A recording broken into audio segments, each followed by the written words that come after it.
Hello and welcome to another edition of Nightly Scroll. I'm Haley Karania. Happy Friday, everyone. Thank you for joining me on this Friday evening. This is no better way to start the weekend, in my opinion. If you want to watch this show live Monday through Friday, you got to do it on Rumble. We are Rumble exclusive. Rumble.com/Haley is where you can go to find the Bongino Report channel. And of course, where you can watch this show. Watch it live at 6 p.m. Eastern time or whenever you want on video on demand. If you can't watch, and you want to listen, Apple Podcasts, Spotify, wherever you get your shows, just search for Nightly Scroll with Haley. You can follow me at Haley Karania on most social media platforms. I'm not on Threads, never will be on Threads, and I'm not on Facebook, not really anymore. But I've got a big show on deck for you tonight, and I just want to do a quick reminder that on Tuesday, that's my birthday, July 15th, I want representation from all 50 states in the chat. So you got to tell a friend to tell a friend.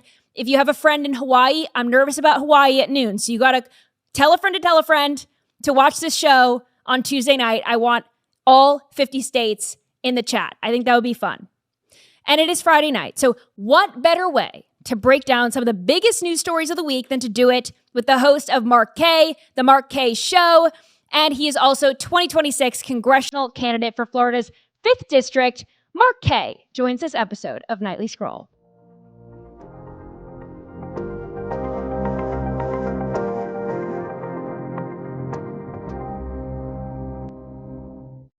Mark, thank you so much for being here. Oh, hey, thanks for having me on a Friday night. This is fantastic. Yes, this is fun. And we follow each other on TikTok. This is the first, yes. I saw you on TikTok. I've seen you on Newsmax, but this is the first time that we're meeting. So I'm very excited to have you on the show. You do great commentary and we've got a lot to get to. So very, very excited about that. And you're in Florida. I'm in Florida now. So we're Florida people. We have a lot of Florida topics to talk about. And right. I know you're running for Congress in Florida. We're going to get to that in just a little bit. But just in general, what do you think some of the issues are that are going to be top of mind for voters come 2026?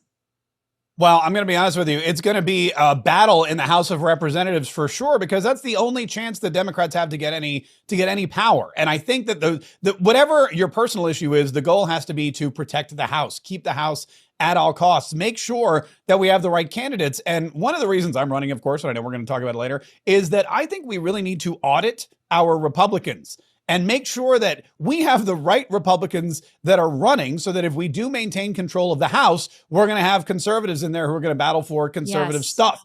Not the kind of people that, that kowtow and reach across the aisle and give in at the slightest bit of, a little bit of, when they get pushed, they just fall down like a house of cards. Right. Or if we, God forbid, lose the House, which I hope doesn't happen, we need really strong combative conservatives to fight back against the Democrats, because they're going to impeach Donald Trump on day one. They've already tried.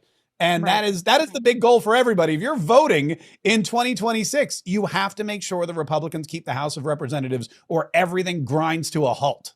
Yeah, and I think people are still a little disillusioned with the GOP right now. I feel like we've got the Senate, we've got the House, we can barely get anything done. Of course, we got the one big beautiful bill passed across, but what are these other things that you think voters are going to care about in 2026? Is it still going to be gas prices? Is it still going to be, grocery prices, or is it something else that's going to get people to the polls? I don't think they're going to be worried about any of those things. I mean, I went to fill my tank today for the first time. It was under $60. I have a big car, but that's been a long time that I've filled my tank for under $60. It is the new golden age for sure. And that's bad, actually, because people are going to get apathetic, and they're going to scroll on into 2026 going, everything's great. But if we don't maintain the House of Representatives, like I said, it's not going to be great anymore. So yeah, I don't think there's going to be a concern about taxes because of the one big beautiful bill. I don't think there's going to be a concern about prices. I don't think that we're going to be, worried about the border anymore, because it's basically shut. No, ain't nobody coming across the border. Mosquitoes can't even fly across the border with Tom Homan there. So what really is going to be the battle that's going to inspire people to go to the polls and fight like they did last time around? And I worry that we don't have one, other than the fact that the Democrats are lunatics. So, I mean, that's basically what we've got to keep pushing. The Democrats are lunatics. Keep them out of politics. Yeah, I'm nervous. I always get nervous for the midterm elections, though, because I feel like in the presidential elections, we get all of this momentum. And then, people used to hype up, it's going to be a red wave in the midterm. It's going to be a red wave. And we've seen in previous years, in 2022, it was the pink splash. So, I mean, is it enough to just say Democrats are crazy? I mean, what does the GOP have to do? What does the House, what does the Senate, what does the administration have to do in this next year to kind of solidify this momentum?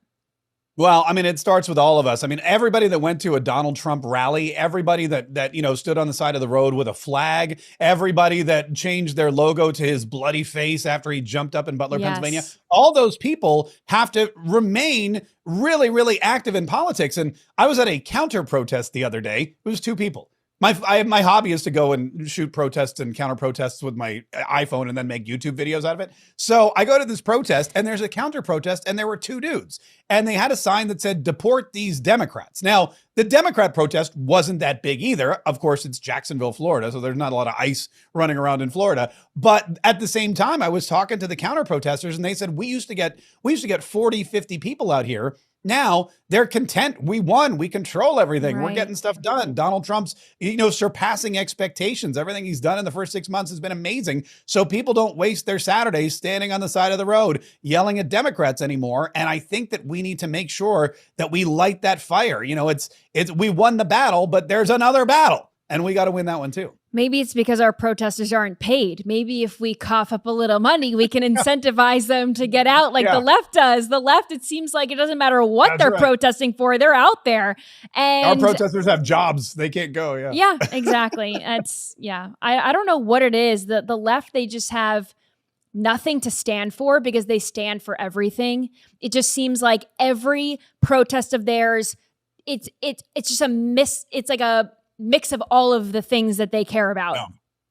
If it's a take down Tesla protest, there's, anti-fascism, there's abortion, there's anti-ICE. Like it's just it's defund the police, it's Black Lives Matter, it's whatever. It's just come one, come all. They use all the protests for an opportunity to just do a little arts and crafts project, make their sign and go stomp around. I guess they have nothing better to do. I don't know. It's very bizarre. But I want to talk about Elon Musk and this third party.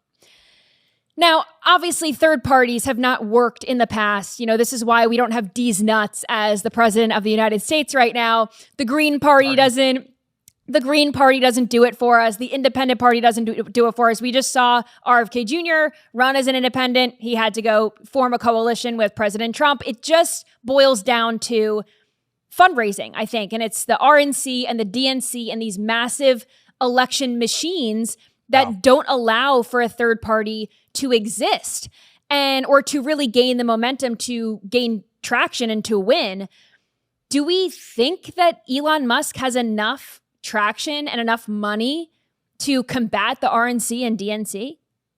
No, there's not enough money in the world to combat the two-party system. The Democrats have. The other thing is there's not even the ability for a faction inside of a party to really succeed because the people inside the Republican Party with all the money and all the power make all the decision as to who's going to come up the ranks. Same with the Democrat Party. A third party is never the way to go. And I always get in trouble when I talk about third parties because I have a lot of libertarian friends and a lot of libertarian listeners, and they always go, there's already a third party. And yes, we get it. The Libertarian Party is the strongest third party, but we're talking about, an additional party outside the two-party system. And what Elon's doing is wrong. If you want to beat Donald Trump, you really have to play by Donald Trump's playbook. And Donald Trump, for like a split second, toyed with the idea of a third party and realized very quickly it was a lost cause. So what did he do? He said, okay, we've got a two-party system. I've got to take over one of the parties. If you want to win an election, you have to be a Republican or you have to be a Democrat. Right. So instead of going out and starting your own third party, which is insanely difficult, you just infiltrate the Republican Party, put your own people in place, get your own people elected, get the voters to rally around you, and become the new. And look at Jeb Bush. Jeb Bush no longer considers himself a Republican. You've got George W. Bush, who was the last Republican president before Donald Trump, and he's basically abandoned the party as well. Donald Trump took over the party, made it the MAGA party, and now look at all the success that he's made it. There's more Republicans in Florida than Democrats by a long shot. And when I moved here, it was a purple state. Charlie Crist was governor. So it's really been powerful. You can't use a third party to overcome Donald Trump. You need to get in there, conquer a party, and use all of their assets if you want to win. And Donald Trump can't run again. So I think this all stems from their bromance falling apart, and Elon Musk just wants to stick it to Trump, but he really wouldn't even be sticking it to Trump. He would just be doing Republicans a disservice because they would be splintering the party. Not that I think there would be that many people who would leave the Republican Party to go for a third Elon Musk American Party, whatever it's called. But do you think Elon Musk would ever run for president as a Republican? Well, I think he was born in South Africa, so I don't think that he can. I always say this. I'm like, yeah. Do you think he would run? I always say this, and he obviously can't. Like, I always forget that. People always say, like, I was born in Canada, right? So people are like, why don't you run for president? I go, I don't qualify for that one, but I can run for Congress. I didn't know that. Yeah, I try not to, now that Canada is such a tyrannical communist dictatorship, I try not to let it slip, but it's true. I was born in Canada. I went to NYU for college. There's a lot of skeletons in my closet, but I've been able to rise above all of that. I won't hold it against you. Thanks. Elon Musk is an interesting guy. What people don't realize is you don't get to be the richest man in the world without, getting your way pretty much all of the time. And what Elon Musk didn't realize was that when you work for President Donald Trump, you work for President Donald Trump. And you may not like something he decides. You may not like a decision that the committee came up with. You may be against something that's coming out. You may not like the one big beautiful bill or the EV mandates being throttled or the debt ceiling being increased. Doesn't matter. It's not your call. And I think Elon Musk eventually cracked because when you have so many companies, when you're the CEO of Tesla and SpaceX and X, when you basically save free speech on the internet and everybody is praising you, plus you've got more money than God, then you don't like to take no for an answer. And I think we're seeing that. We're seeing that he realizes for the first time in his life, he had a boss. He didn't like it. And now now he's lashing out a little bit. But, he's not going to run. He'll back some congressional candidates. Right. I hope they don't win because, as we said before, the House of Representatives has to be held or else, Donald Trump's last 2 years are going to be mayhem. Well, I think it's interesting, too, because what Elon Musk wants this third party to represent is, cutting government funding. Mm-hmm. And, the Republicans are doing that. So it's really just taking bits and pieces of the Republican Party that he likes and trying to create a third party when this already exists. It's really stupid. But speaking of Florida, what is Governor Ron DeSantis's political future? What does that look like? Because I think, he can't run for governor, obviously. Is he going to be the next Marco Rubio, kind of this Swiss Army knife in whatever the next Republican president's cabinet? Would he ever be a VP pick? Or do you think his run for president was so bad that it kind of tarnished his presidential vibe? His run for president was bad, but leaving the presidential race when he did, I think it was probably just the very last second before he destroyed his career forever. And since coming back to Florida, he's done a lot of really good things. Mm-hmm. But yeah, he's totally in campaign mode. I don't know if you remember this, a couple of weeks ago, he did this press conference and he came out and he said, by the way, in Florida, if a protester stands in front of your car and beats on the hood and you're in fear for your life, you can run them over and not worry about it. Stand your ground applies to automobiles as well. And that went viral. I mean, I think I posted that. I think I got like 3 million hits on it. Everybody was talking about Ron DeSantis saying, in Florida, you can run over protesters. That's amazing. Forget the free state of Florida. Put that on the state sign. That should be the state motto. I know. And I think that started kind of this new resurgence, I think, of his campaign. And then Alligator Alcatraz, forget about it. Alligator Alcatraz that's red meat to the MAGA crowd. Plus he brings in Donald Trump and they're walking around the Everglades and there's hats. And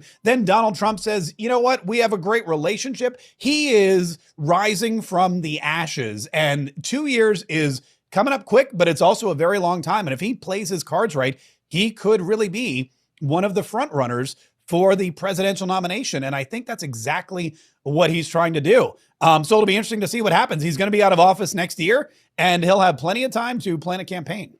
Yeah, it might be interesting. I feel like if you asked Republicans in 2020 or maybe 2021, who would the presidential candidates be in 2028? I think a lot of people would say Gavin Newsom, Ron DeSantis. It was like this battle of the governors during COVID, right? Yeah, because they were so polar opposite and they were really these rising stars in each party.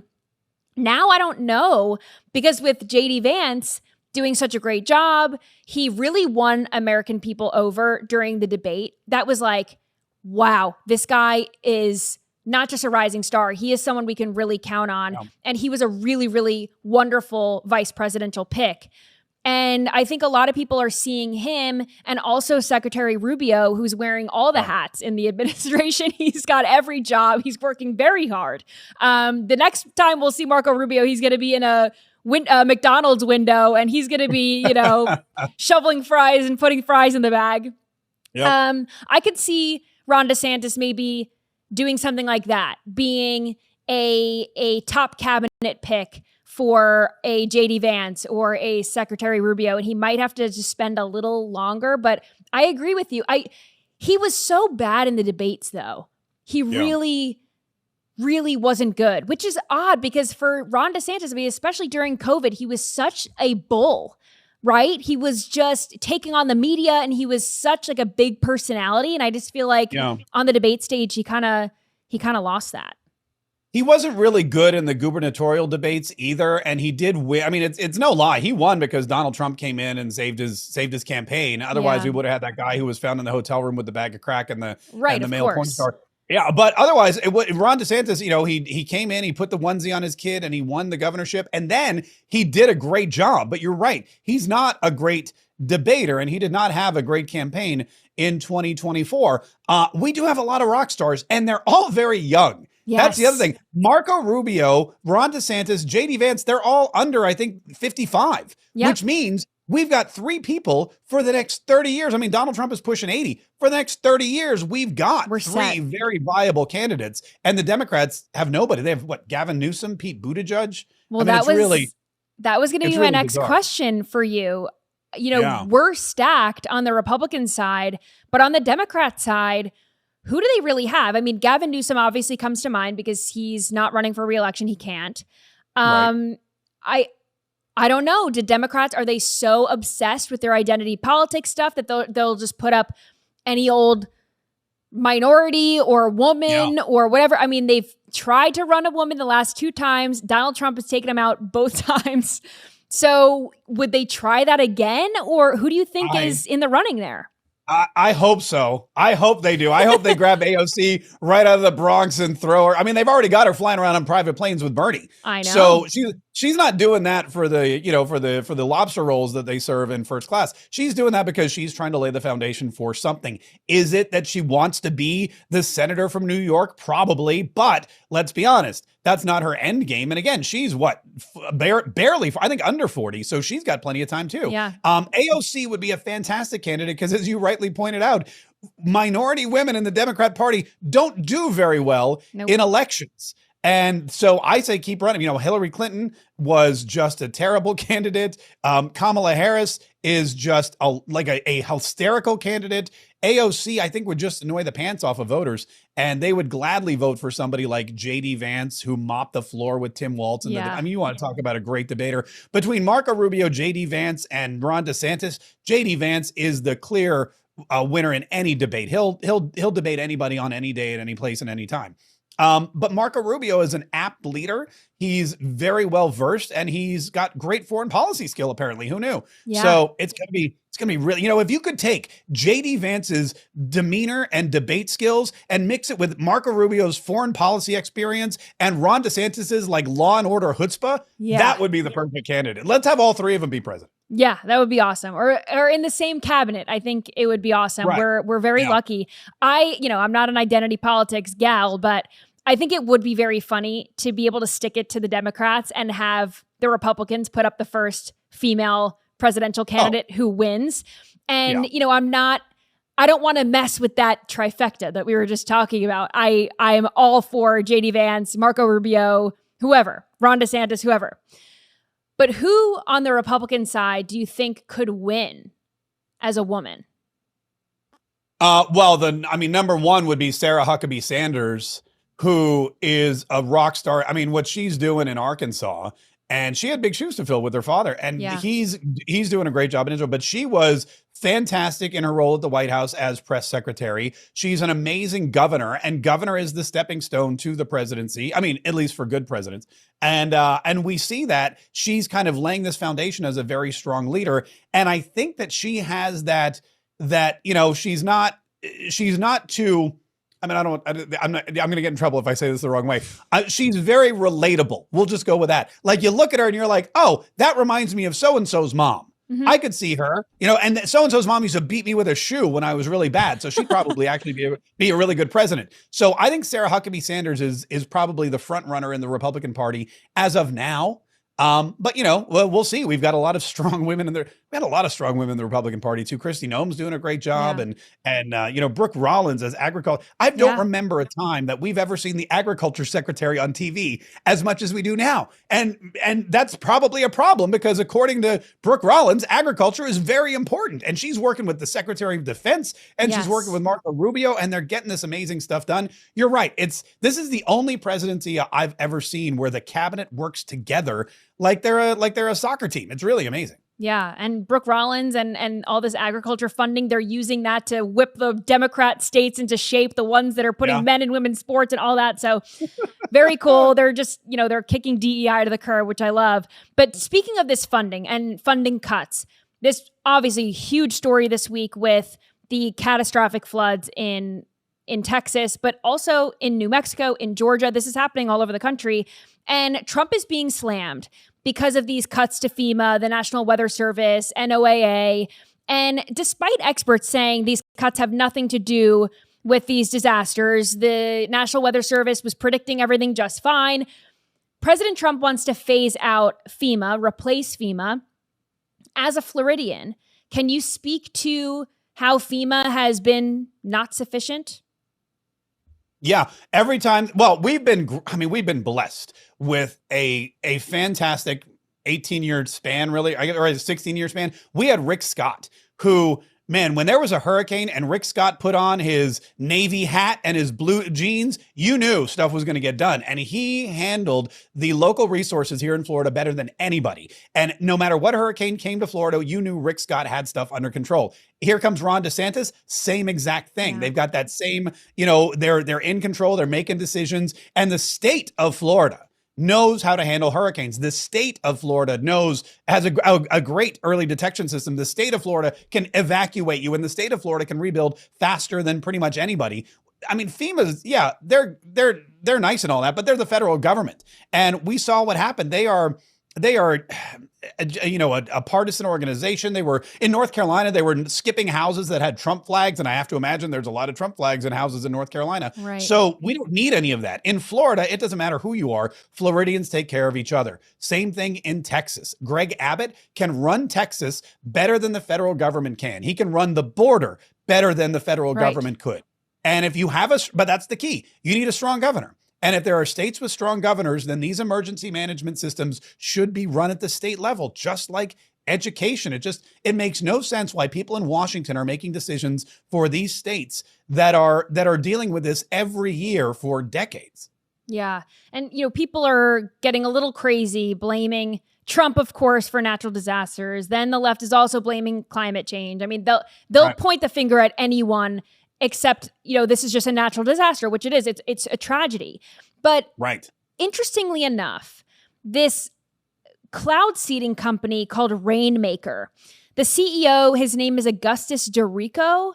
Mm-hmm. He has been out on the media this week, just getting in front of this, saying, yes, we did a cloud seeding operation in Texas 2 days before the floods, but we had nothing to do with this.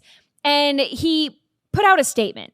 He said, our biggest cloud seeding missions to date have only produced 10 million gallons of precipitation approximately.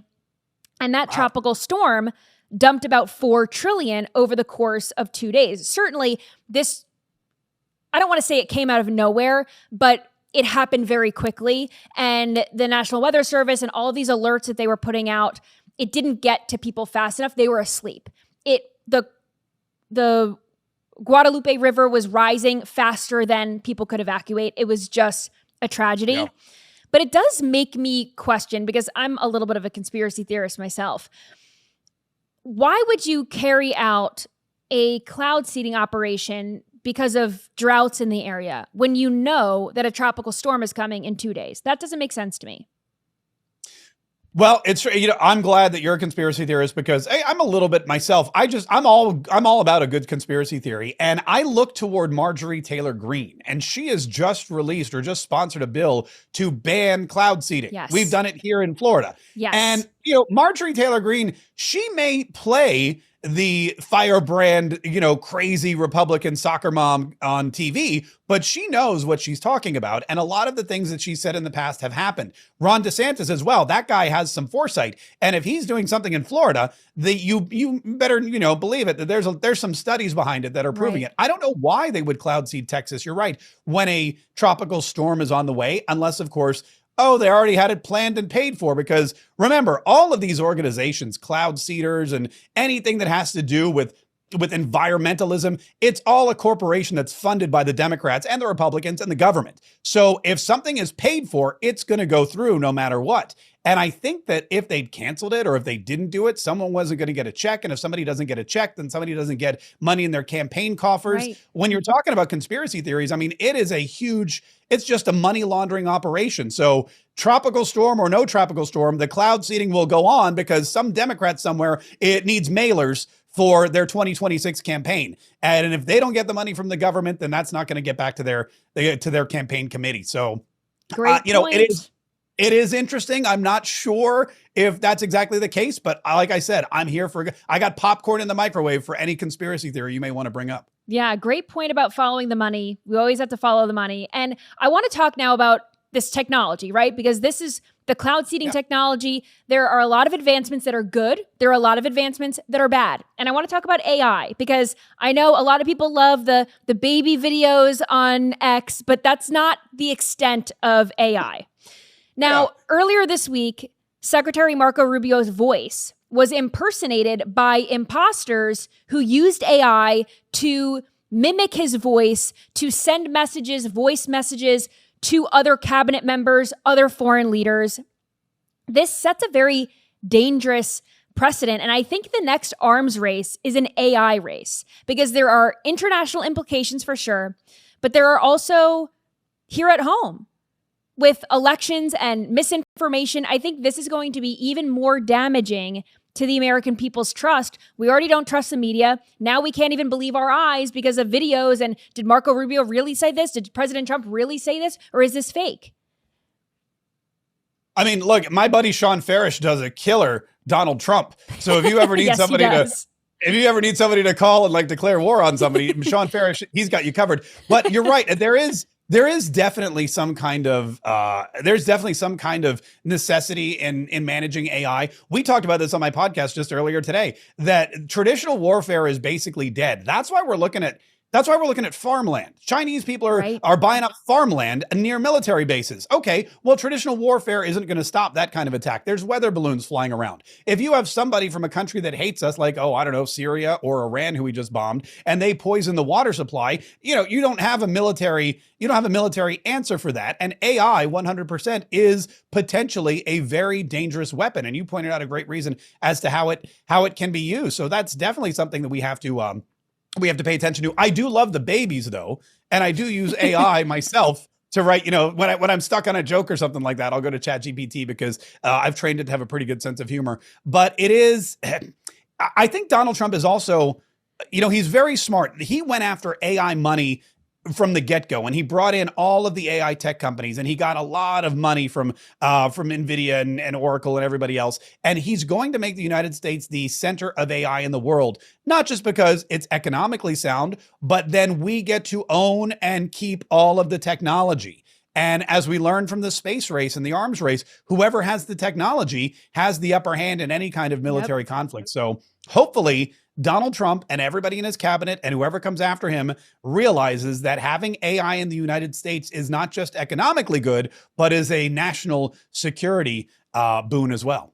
Yeah. And you brought up China too, and the China threat. I want to talk to you about TikTok. I know you're on TikTok. There are a lot of conservatives on TikTok, but not a lot A lot of conservatives don't like TikTok, and I understand their reasoning for it. I don't like China as much as the next girl, but TikTok is, it might be banned, it might not. It might be banned, it might not. The ban keeps getting tabled, and no one really knows what's happening. But TikTok is reportedly testing out a new app called M2 that could launch for American users as soon as September, because they feel like if they do force a sale, they're going to have to create a new app. And what this looks like, I don't know.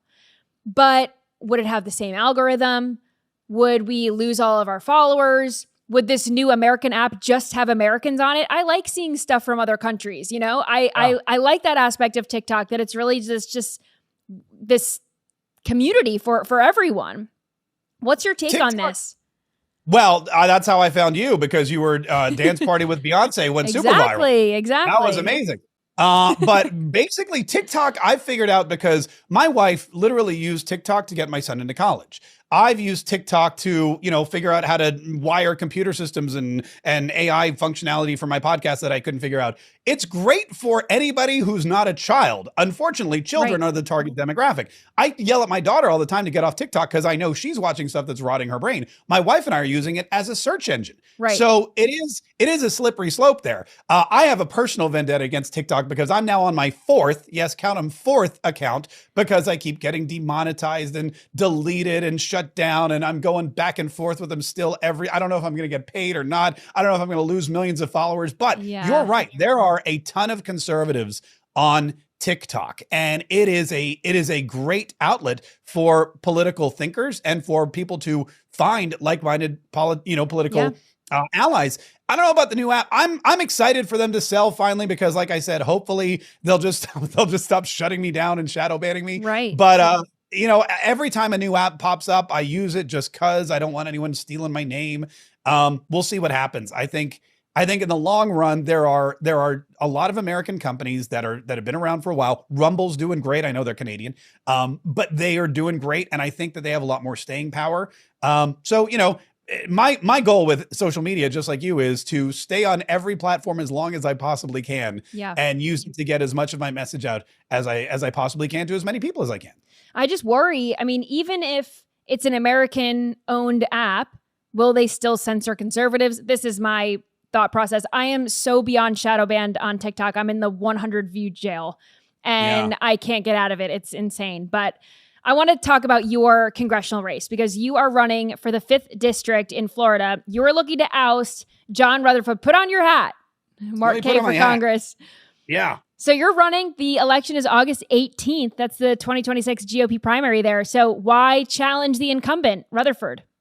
Well, it's really interesting, sir. I used to have a radio show here, and so he's our representative, and I voted for him a couple times. And do you remember, I'm sure you do, when Matt Gaetz ousted Kevin McCarthy as Speaker of the House? Okay, great. Yes. There was a big battle to replace Speaker of the House Kevin McCarthy, and everybody wanted Jim Jordan from Ohio. Yes. I wanted Jim Jordan from Ohio. Matt Gaetz wanted Jim Jordan from Ohio. Pretty much all of our listeners here in the 5th District wanted Jim Jordan from Ohio. So we were really shocked when our representative, John Rutherford, kept voting for Steve Scalise. He was one of the 20 holdouts who kept Jim Jordan from becoming the Speaker of the House. And so we called him up and said, hey, why don't you come on the radio show? And he doesn't really do interviews. He likes to hide from the public. He doesn't do any town halls, hasn't done a single one, but he came on the show.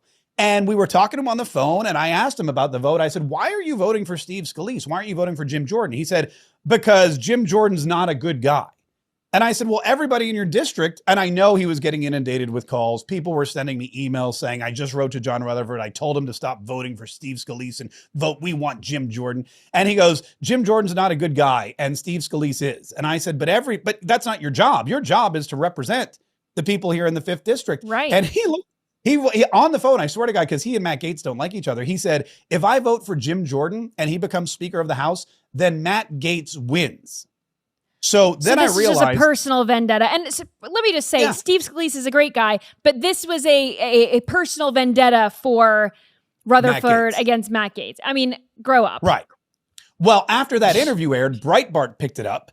And I started getting all kinds of information from people. And I started to realize that John Rutherford is one of those representatives that made a whole lot of money. We're talking millions. And he had 152 Stock Act violations brought against him by the Ethics Committee. However, he sits on the Ethics Committee. So they were all just kicked out. He also was one of the votes to release Matt Gaetz's ethics report after he'd already left Congress. So it seems like he's in it more for himself than the people of Florida. Well, I've supported a woman who ran a couple years ago named Mara Macy, and she was an America First conservative. She was a constitutional conservative. She was MAGA, and she was younger, and she had a great platform, and she didn't win because she didn't have the name recognition. So when I called her in February, I said, "Are you running again?" She said, "I can't beat John Rutherford." And I said, "Why not?" She said, "I just don't have the name recognition. We need somebody locally who is well known." And I go, "Well, who would that be?" And she goes, "Well, you come to mind," because I've been on the radio here for about 20 years. So we thought about it, and we talked about it, and I talked to my wife and my kids, and they were thrilled. And I looked at it, and I said, "You know what? I do have the name recognition. I know my politics is conservative. I know I'm a constitutional conservative, and maybe it's time for a change." So we launched the campaign, and man, it has been gangbusters so far. It's been great. Every time I go to talk to people, they all come up to me and tell me how much they hate John Rutherford. So I'm really excited. Yeah, it should be a good campaign. Amazing. So do you think Trump will endorse you? I don't know. He's endorsed John Rutherford in the past, but that's the past. I'm not sure. I emailed Laura Trump and asked for her endorsement, and of course I haven't heard back from her. I've texted pretty much every I think that comes from the top down, so we're waiting to see what happens. But Donald Trump, he endorses a lot of people. Many of them win. If he endorsed me, I'd be all about it. It's probably a long shot at this point, but the endorsement that counts really is the voters. So I'm just out there knocking on doors. I'm talking to people, and we're having a big event on August 18th, which is 1 year out from the primary. Right. There's a big sports bar at the beach. We're going to go hang out. I'm going to do mini rallies. That's going to be my thing. I'm going to go around and do mini Trump rallies all around town. So yeah, fingers crossed. It should be either way. It's going to be a fun race. And I really think if we got a head start, so we have a pretty good chance. Very cool. And, President Trump usually waits until the last second, until he knows who's going to win. Then he does his full-throated endorsement. So maybe we just need you to gain a little bit more traction. You do your mini rallies, and then President Trump will swoop in and give you that kick that you need. So tell everyone where they can watch your show, The Mark Kaye Show, and tell everyone where to go find all the information about you. Oh, I sure will. Well, my new podcast is called Mark Kaye Saves the Republic, and you can find it anywhere. We're all over the place, just Spotify and iTunes and wherever. Just Mark Kaye Saves the Republic. And my campaign website is very easy. It's markkayeforcongress.com, and that is, of course, Kaye. You can get one of these hats. You can get one of these cool hats with a donation. So these things are baller, and they're not made in China, which was very important. Love it, Mark. Thank you so much for being here. Haley, thanks for having me. This was the most fun I've had on a Friday in a very long time. Good. Have a good weekend. All right. That interview was a lot of fun. Let's keep the fun rolling. Let's get into scrolling time.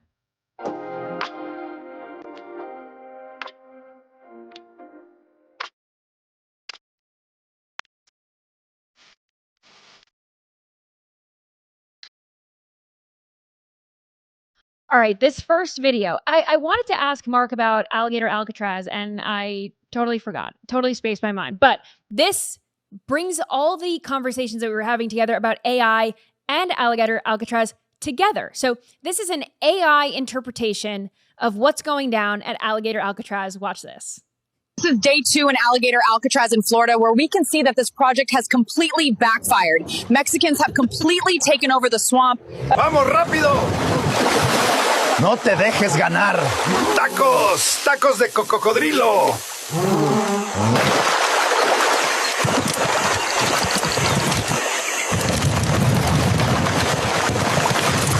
Botas y carteras de cocodrilo en venta. Llévele todo baratos. Pásele, güero.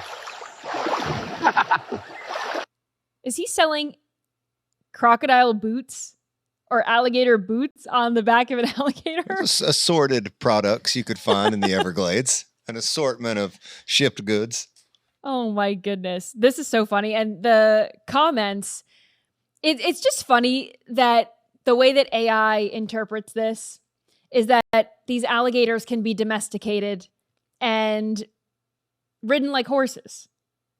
I don't think it would go that way. But that looks scary good, doesn't it? I mean, scary good. like how crazy the AI has made that. Like that's incredibly good looking production. It's Did you get fooled by it, Andy? Did you think that this was real? This is real life alligator Alcatraz? Yeah, the taco stand. I was on it. I was believing it until the taco stand. And then I was like, somebody got me. The tacos were looking pretty good. A little too good, maybe. But this is these are the comments here. May this come true. Mexicans are the hardest working people I know. They will thrive anywhere. Selling crocodile goods on top of a crocodile is crazy. Y'all don't take nothing serious. Alligator Alcatraz is not funny, but this is. I like it. I laughed, then cried, then laughed again. My people, we will overcome. Alligator Alcatraz is flooding due to rain at the moment. This was from a week ago. I think they're okay. Okay, this use of AI is awesome. So. See, it's good. AI can stay. It's good. All right. This next liberal, she says that she doesn't want to pay rent. Not only that, rent shouldn't exist. Listen. Rent should not exist. In this day and age, rent should not fucking exist. We have a surplus of housing. We have houses that are empty. We could be housing everyone on the streets. But no, we have to worry about profiting off of it. Shut the fuck up. You first. Shut the fuck up. People are homeless, dying on the streets. What is wrong with you? What the fuck is wrong with you? We have a surplus of housing. We're in a complete different age from when you did have to build your own house. Everyone deserves a house, and our government has the ability to give us that, and they won't. You need to be more angry. How'd you do in New York City with that surplus of housing? Right. You have a good time there with the surplus? No, they were charging us an arm and a leg for a shoebox. Oh my goodness. This is a prime example of when liberals say these things and it sounds good on paper, but it just doesn't work. I mean, it's a very nice thing to want everyone to have a house. I don't want to see homeless people on the streets. I get it. But rent should not exist. Here's what people in the comments are saying. Putting her in her damn place. Buy a house, pay for it, let people live there for free. Be the change you want to see around you. I agree. Go buy a house and let people live for free. And see how homeless people will treat it, by the way. Insane. Not a single logical point was made. No one owes you anything. Stop acting entitled. Let me guess, you voted for Kamala. Buy some of those vacant houses and give them away. I see you have a car. Do you use it while you sleep? If not, you should be leaving the keys in it so those without cars can use it. It's just sitting there empty. You can help so many people. Good point. Good point. Someone said, how many homeless are you housing? Another good point. Nothing is free. Not my problem. They refuse to get a job. And Potato Boy, that's this creator. Is this a boy? Or a girl pretending to be a boy? Boy pretending to be a girl? I never know. You never know these days. Commented with a boot emoji and a tongue emoji. Bootlicker. Really? Because someone told her to get a job and nothing's for free? This is common sense. Speaking of NYC, Andy, and housing there and how free things don't work, New York City has unveiled a public pool in Central Park, and it is free. Yes. It is called the Gottsman Pool, and it may not stay open for long. Several fights have already broken out, and because the pool is free, there are long lines. The long lines create conflict. People start fighting. People are now fighting with the workers. So this was the last week of June, right before July 4th weekend. They finally opened the pool to the public, and fights were breaking out. Had to close it down. I mean, this is why we cannot have nice things. During the altercation between people at the pool, one individual was allegedly struck with a lifeguard chair. I tried looking for videos of the brawl. Couldn't find it. Videos of the fight. I found one video, but it was like the tail end of the fight, so it wasn't worth showing to you guys. But here is a pool goer detailing the chaos. Watch this. Would y'all believe me if I tell you I went to Central Park Pool, and I was on the line for 2 hours, and then I finally get inside the line, and they beat up the pool worker and shut down the pool, and I had to leave butt ass, and then I had to go into the woods and change my clothes. Would y'all believe me if I say that? Would y'all believe me if I say it was like a brawl inside the thing? Would y'all believe me? Well, believe me, bitch. Central Park Pool is ghetto as They're gonna close down, so don't go. Don't go. And can I believe all of those things? Yes, I can. You know what else I can believe? That people are pooping in said Central Park pool. This is not confirmed. I haven't seen any news articles about poop in the pool, but this guy says that they are. Watch. They are pooping in the Central Park pool. They are pooping in the Central Park pool. And from what I understand, these are great big poops. These are not poops from a child. Grown adults are doing huge poops in the pool, which is making it close regularly. When this thing began, I told people it's a bad idea. A free pool in Central Park, this pool will be 10% urine. That's what I told people.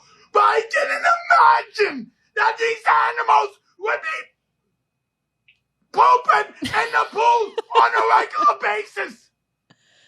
Adults, do you poop and leave? Do you poop and stay? There's poop on your leg. What? This is why we can't have nice things. This is why we can't have nice things. That's what I said. This is why we can't have nice things. These people could vote, and they can't even handle not pooping in the pool. You're all just... I'm David spitting. Boyce. Upset. Hashtag don't poop in the pool. Great point that he made. First of all, valid crash out. Second, valid point that he made about these are people who vote and they're pooping in the pool, and it makes sense. These are the people voting in New York City. They're pooping in the pool, and then they're voting for Zohran Mamdani, who eats with his hands. So this all tracks for me. And this is not confirmed, like I said, but also not that far-fetched. I just want to throw up a headline from last summer. New York City has a poor pool poop track record. People won't stop pooping in New York City's public pools. According to this article, this is a recent article, but because of this pool opening, but this is all stats from last summer. 203 separate occasions, nearly every pool in New York City was pooped in. These are public pools, forcing closures and cutting swim hours. There are 52 public pools across the 5 boroughs of Manhattan. 44 had to be shut down because someone was doing poops in the pool. A solid turd is level 1, a looser stool, level 2. How insane. Again, this is New York City. This is what you vote for. This is what you get.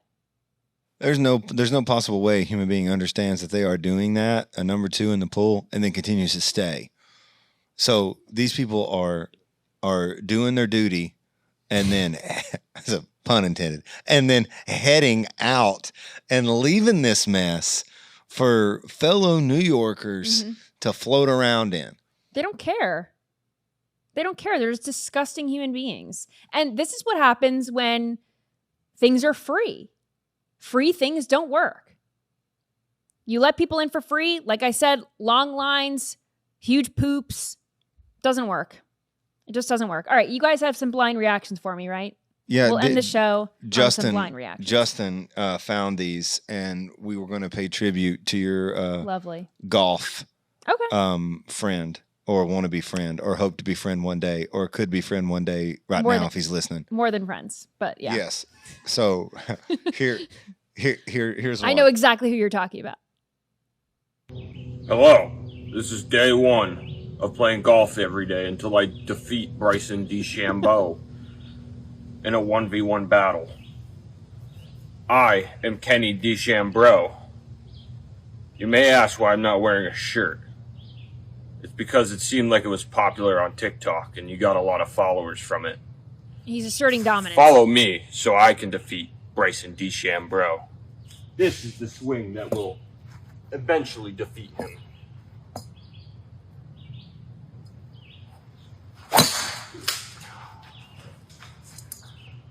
It's a little bit of a fade, but it's in the fair way.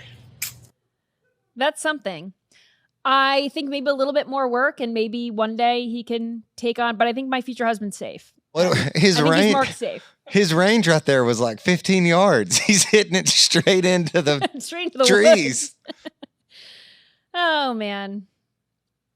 Well, I would put a shirt back on and don't come for my man. That's my reaction. Well, he's coming for him. He's going to beat him 1v1.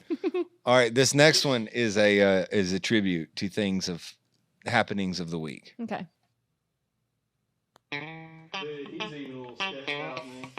When Haley sees a lizard. Just redo the house. Take down the ceiling. Massive panic construction.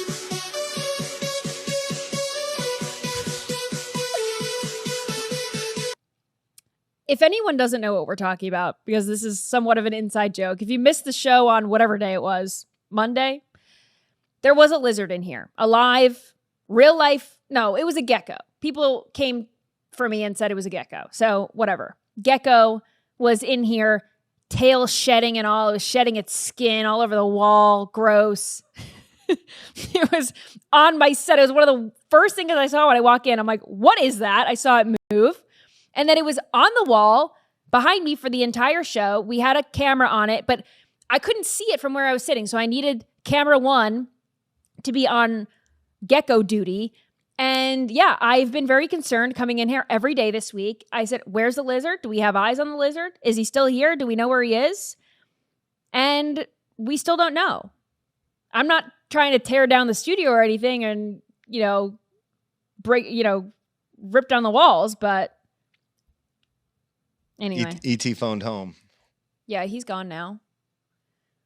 Okay, we got one more, and this is a would you eat this? Would you eat this? Yeah. Uh-oh. Here we go. Shrek meatloaf.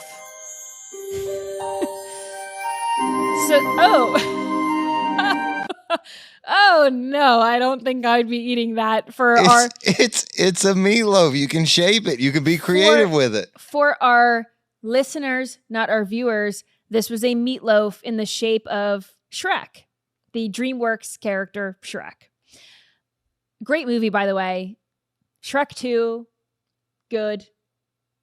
Shrek 1, great. But yes. Would I eat that? No, I don't think. Anytime you try to make a cookie in the shape of something or meatloaf, for example, in the shape of something, it never cooks down right. It always turns into some mess, some blob, some whatever. It's never sounds great, doesn't work. Date scenario. Oh no. You have a date, guy's getting ready. He says, I'll cook. Don't worry about it. Come on. I'll cook. I got you. And so you go over there, you sit down, things are nice, candles, you have a salad, and then he brings out a Shrek meatloaf. What happens? And go. I don't know. Would I don't think I would have him cook for me. I think we would cook together, so we wouldn't get to this point where there's a Shrek meatloaf surprise. I think I would maybe step in and make a normal meatloaf, or maybe make something else. Yeah, I mean, Justin said we'll take a Shrek meatloaf leg to go in a box, maybe a upper shoulder. You guys do that. You guys, what were his shoulder pads and everything made out of? Bologna or something? Like, what was that? Hold on, here it comes again. Gross. Bologna? What are the eyes made out of? Ew. This is so gross.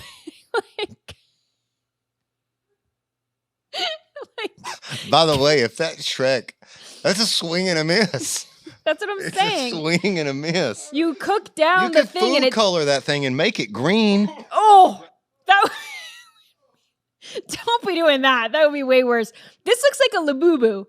You know this Labubu trend? Do you know what a Labubu is? You got to pull it up. I swear influencers on the internet are buying Labubus They are these like troll looking monster things. They're like little figurines, and they're buying them to put on their designer bags. It's spelled Labubu. Labubu. And that's what that Shrek looks like. These Labubus are ugly. I think they're weird. I don't know why grown adults are putting them on their, I don't know why they're buying them. I don't know why they're putting them on their bag. Very bizarre trend, but that Shrek, it looks more like a Labubu than it does a Shrek. This Labubu doesn't have demonic the ham shoulders. monster. No, it doesn't have the baloney vest. All right, well, on that note, I hope everyone has a better dinner planned than Shrek Meatloaf. Thank you for scrolling along with me on this Friday evening. Make sure you follow me at Haley Carania on all platforms, on Truth Social, on X, on TikTok, on Instagram. Of course, make sure you are subscribed to the Bongino Report channel right here. It is the only place that you can watch Nightly Scroll. Watch, listen on Apple Podcasts, Spotify. Just search Nightly Scroll with Haley, and I'll see you right back here on Monday.